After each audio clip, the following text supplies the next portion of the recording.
Agora a gente vai para o Rio de Janeiro porque ações para reduzir o poder de fogo das milícias têm dado resultado, mas pelo jeito ainda não é o suficiente. A cada dia, 16 armas de fogo são apreendidas pela polícia no Rio de Janeiro. 16 armas por dia no Rio de Janeiro. Quem tem detalhes sobre isso é o Rodrigo Viga, que já está conosco aqui no Morning Show. Bem-vindo, Rodrigo. Tudo bem, Kobayashi? Como é que você está? Tudo tranquilo ou não? Na santa paz de Deus. Posso aproveitar que você está aí no mundo do entretenimento ou não? Claro, é claro.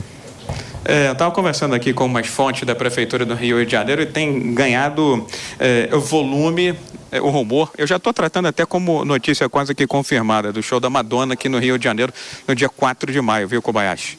Conversei agora há pouco com algumas fontes que me disseram que está tudo certo, já viabilizaram os patrocinadores. O município do Rio de Janeiro também já está engajado nesse projeto. Ela não vem por aqui desde 2012, então, ao que tudo indica, se tudo der certo, sabe que turnê de estrela internacional é sujeito a chuva, trovoada e dor de barriga, mas 4 de maio pode ser dia de Madonna na praia de Copacabana gratuitamente nesse ano de 2024. Vai ser mais um grande evento a sediar pelo Rio de Janeiro. Promete, hein, Kobayashi?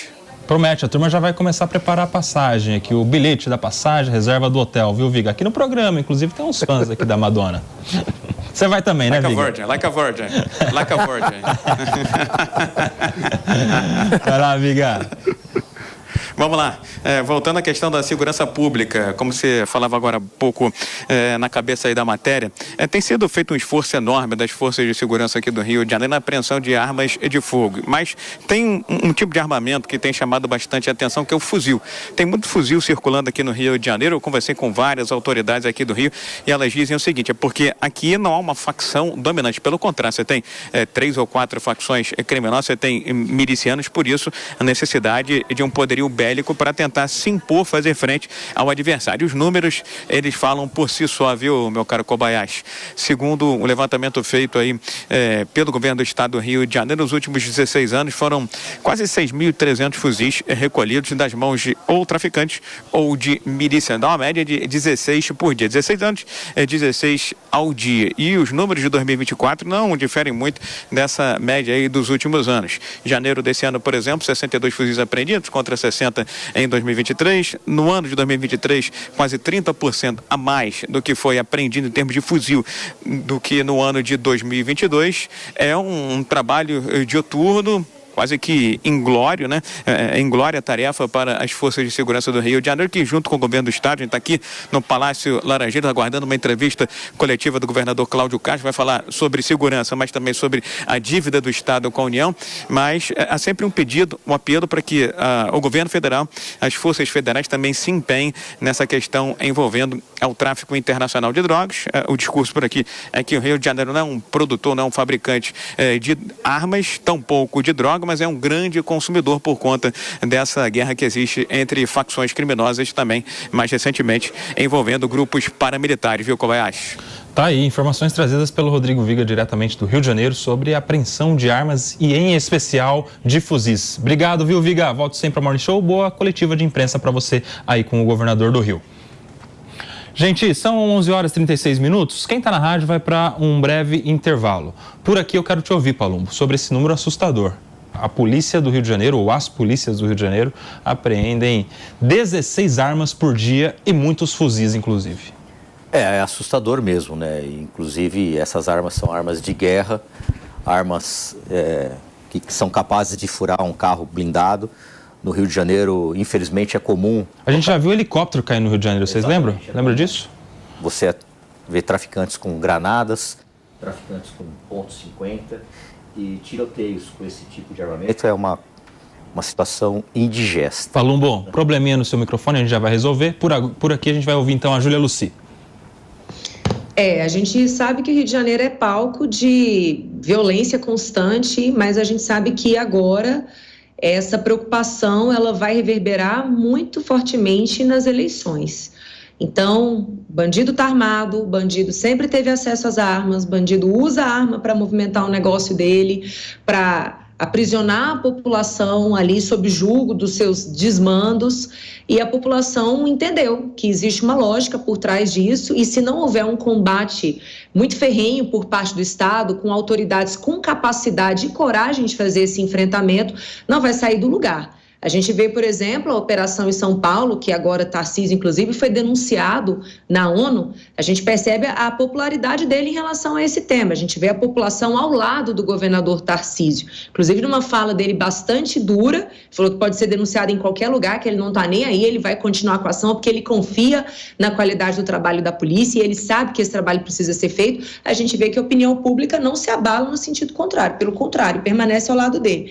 Então, essa ideia de passar pano para bandido, de achar que todo mundo que está ali é coitadinha, é vítima da sociedade porque não teve oportunidade, a gente já percebe o esgarçamento, o desgaste desse discurso e a escolha de lideranças políticas que buscam fazer esse enfrentamento e efetivamente fazem na prática.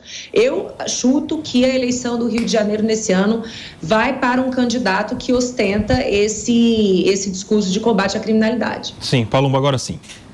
Bom, vamos lá. A segurança pública se faz com a união de todos, né? Inclusive judiciário e legislativo. Leis fracas favorecem o crime. Decisões que soltam traficantes, chefes de facções, favorecem o crime. E um governo frouxo que não atua de forma enérgica também favorece o crime. Já que a Júlia falou do Tarcísio, nós temos que parabenizá-lo. Chega desse mimimi de ficar passando a mão na cabeça de vagabundo, achando que eles são vítimas da sociedade. A polícia não sai às ruas para matar ninguém. A polícia é alvo de disparos de armas de fogo e revida. Esse pessoal aí anti-horário adora falar letalidade policial. Não tem letalidade policial, tem defesa policial. O bandido atira na polícia e a polícia se defende. Então nós temos que parabenizar atitudes como essa do governador Tarcísio, que agiu bem, que vá na justiça, que vá onde quiser, que vá pro raio que o parta. Mas segurança pública se faz assim, com energia. Que ele usou, viu, Paulo? Ele falou a mesma coisa que o... Talvez porque a gente pensa de maneira igual, né? E aí, Mano Ferreira? Letalidade policial é um termo técnico, né, Palumbo? Técnico pra quem? Para todos os técnicos que pesquisam segurança pública no mundo inteiro. Não é uma coisa só no Brasil. Letalidade policial, que a polícia se defende. Bom, tudo bem. A gente precisa vou dar um de PP aqui com você. Caso de letalidade policial, quando é uma letalidade legítima, que pode acontecer quando a polícia está se defendendo conforme procedimento operacional e quando não é. Ou seja, a letalidade policial não é sinônimo de irregularidade, mas é um indicador, um termo técnico que é utilizado para descrever quando há mortes em operações policiais. E um ponto importante também é que, como a gente já falou aqui no Morning esse ano, a gente tem tido também um excesso de mortes de policiais em operações. E isso é um sintoma de que, possivelmente, essas operações não estão sendo corretamente planejadas. Porque o planejamento da ação policial é para que o policial não morra em serviço. Policial não é peça de xadrez. E a gente está tendo esse ano uma média de mortes de policiais acima do histórico. Não é não? Claro que não.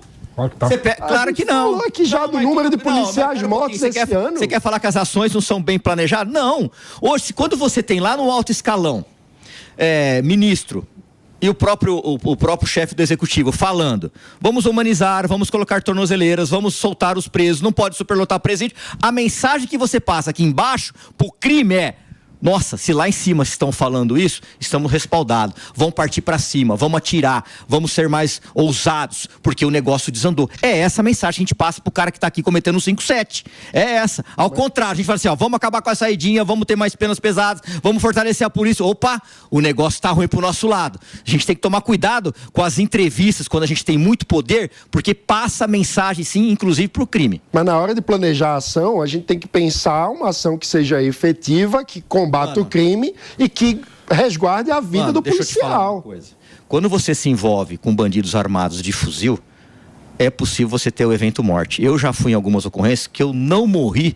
Eu coloco muito nas mãos de Nossa Senhora, porque eu acho que ela colocou o manto sagrado para me defender. Porque senão eu não estaria aqui para contar a história para vocês e meus filhos estariam órfãos e provavelmente os bandidos estariam soltos, como acontece aqui no Brasil. Então, bandidos armados de fuzil é muito difícil o enfrentamento. Vamos trazer o PP para conversa. O PP, situação de apreensão de fuzis, armas de grosso calibre, armas caríssimas. Você lembra que no estado de São Paulo a gente teve aquele aquele roubo, né? Aquele furto, aliás, de armamento pesado do Exército Brasileiro, e dizem que sequer o crime organizado se interessou por essas armas porque já estariam obsoletas, ou seja, essas armas não estão no nível da... As camadas de vergonha são impressionantes. As armas do Exército não estão no nível... Não querem porcaria. Do padrão FIFA do crime organizado, o PP.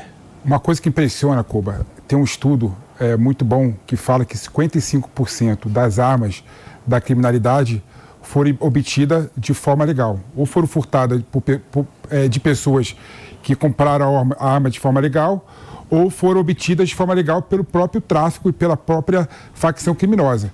Isso mostra claramente que essa política de comercialização da arma é um atraso. Os fuzis, então, os fuzis apreendidos. É um atraso. Eu quero ver o registro dos fuzis, quem foi que comprou, de onde que veio. Porque está trazendo um estudo que não tem pé nem cabeça agora. Perfeito. Então, vamos lá. Então, tem estudos claros que demonstram que 55%... Quer falar, Ju? Eu deixo você falar, depois eu falo. Quero falar sim. Então fala, vai. Quero falar sim, porque você está trazendo um estudo que não tem nada a ver com esse caso aqui. Vamos esclarecer para as pessoas. Eu estou colocando as bases para iniciar. Vamos falar aqui dos CACs. Eles podem ter acesso, sim, a fuzil, mas é extremamente rígido. Porque tem que ser, ou você tem que ser um caçador de uma raça que está em crescimento desordenado, que tem uma devida autorização para ser caçada, ou então você é competidor. É muito raro alguém, CAC, conseguir ter autorização para comprar fuzil. Então, eu acho que essas armas foram apreendidas agora. Vamos fazer um questionamento para a Segurança Pública do Rio de Janeiro. Quantas dessas armas eram legalizadas e foram roubadas? Porque aí sim a gente pode falar alguma coisa, porque do contrário, ficar trazendo esse estudo que ninguém vê, que ninguém sabe de onde que vem, para tentar criminalizar as pessoas que são honestas, que compram as suas armas dentro do direito delas de uma forma lícita, isso é muito injusto. Como se o crime organizado no Brasil não conseguisse comprar as armas dele desde sempre. Sim. Vai lá, Pepe. Bom, vamos lá. Quando eu comecei a minha argumentação, eu iniciei as bases do debate. Você debateu sem nem saber o que eu ia falar. Não é? Mas vamos lá. Existem estudos claros e que mostram a evidências que 55% das armas utilizadas, tanto pelo tráfico de drogas quanto pelas organizações criminosas em geral, foram obtidas de forma legal. E eu não estou criminalizando quem tem o CAC de forma legal. O número mostra que as pessoas que compram a arma querendo se defender, ou sendo colecionador, ou sendo caçador, elas também são vítimas de furto e de roubo de armas, que vão para a organização criminosa. Vamos proibir o carro, então, porque o carro é furtado e vai para o crime. O número de fuzil em relação ao universo de arma apreendida é irrelevante sob o aspecto quantitativo. Não é um absurdo, realmente, uma pessoa conseguir comprar fuzil no Brasil, conseguir adquirir o fuzil para criminalidade. Mas o número é irrelevante. Eu nem estou falando de fuzil, eu estou falando de arma geral. Você está falando quando eu pego, quer falar de novo, Ju? Deixa você falar, depois eu falo, quer?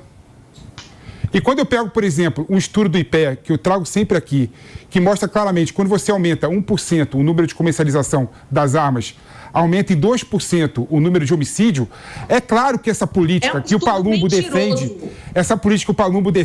aqui... Não pautado na realidade. Essa política que o Palumbo defende aqui é uma política completamente equivocada, que não resolve o problema da população. É política de rua, não é de sofá. É claro, não, desculpa, eu faço política... Você me citou? Ô Palumbo, você tem que ouvir num debate, tem que ouvir quando você formula política pública, todo mundo.